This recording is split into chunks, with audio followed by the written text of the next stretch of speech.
പരുതൂർ നാടപ്പറമ്പ് മൂന്നുമൂല വളവിൽ നിയന്ത്രണം വിട്ട കാർ താഴ്ചയിലേക്ക് മറിഞ്ഞ അപകടം. യാത്രക്കാർ അത്ഭുതകരമായി രക്ഷപ്പെട്ടു. പരുതൂർ നാടപ്പറമ്പ് മൂന്നുമൂലയിൽ കഴിഞ്ഞ ദിവസമായിരുന്നു അപകടം.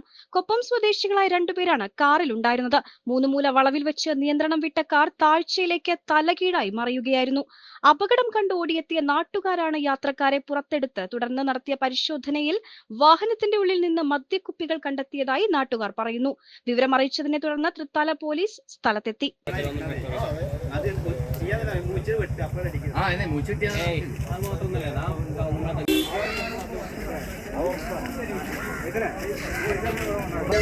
എങ്ങനെയാണ് ഈ അപകടം സംഭവിച്ചിട്ടുള്ളത്? അപകടം സംഭവിച്ചത് കൊപ്പം സ്വദേശികളാണ്. അവരങ്ങനെ പട്ടാമ്പിന്ന് അവരുടെ വീട്ടിലേക്ക് ഇങ്ങനെ പോകാന്നാണ് പറയുന്നത്. മൂന്നുമൂല തിരുവേലി എത്തിയേക്ക് അവരുടെ അശ്രദ്ധം കൂടി എന്താണെന്ന് അറിയില്ല, വണ്ടി അവർ മറിഞ്ഞു. ആൾക്ക് പരിക്കും അപായമൊന്നുമില്ല. അങ്ങനെ അവർ ഇതുമായി ബന്ധപ്പെട്ട് തൃത്താല പോലീസ് വന്നിട്ട് അവരെ സ്റ്റേഷനിലേക്ക് കൊണ്ടുപോയിട്ടുണ്ട്. ബാക്കിയുള്ള നടപടി കാര്യങ്ങളും പോലീസിന്റെ കയ്യിലാണ്.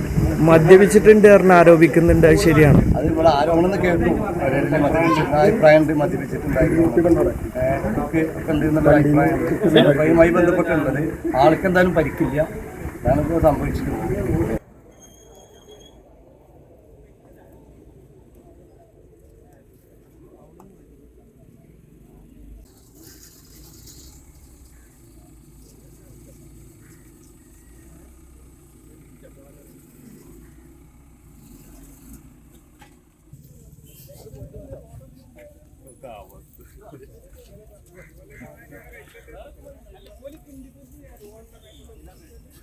പെണ്ണ് കുതിക്കും പെണ്ണിനെ കുതിപ്പിക്കുന്ന കനക ഘടകാഭരണങ്ങളുടെ കമനീയ ശേഖരവുമായി പട്ടാമ്പി പട്ടണത്തിന്റെ കനക കൊട്ടാരം Manukkas gold and diamonds, Manukkas tower, railway over ബ്രിഡ്ജിന് സമീപം മെയിൻ റോഡ്, പട്ടാമ്പി.